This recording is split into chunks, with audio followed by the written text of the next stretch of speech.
Praise the lord. అందరూ బాగున్నారా? ఈరోజు దేవుని మాట చదువుకుందాం. 2వ దినవృత్తాంతాలు 13వ అధ్యాయము 10వ వచనం.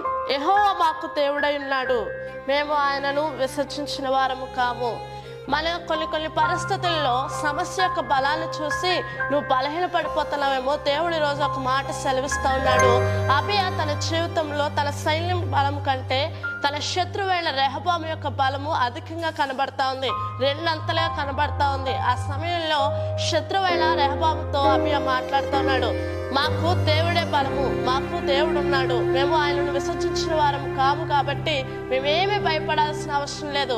నువ్వు శత్రువుని ఎంత బలమున్నా పర్వాలేదు, కానీ మాకు బలమైన మా దేవుడు మాకు తోడుగా ఉన్నాడు, విజయం మాదే అని అబియా నిలబడిన సమయంలో దేవుడు అద్భుతమైన విషయాన్ని అబియాకి ఇచ్చాడు. అటు రీతిగానే నీ జీవితంలో నీ సమస్య యొక్క బలం అది ఎంతైనా, నీ బలహీనత ఎంతైనా దేవుడు అద్భుతం చేయబోతా ఉన్నాడు.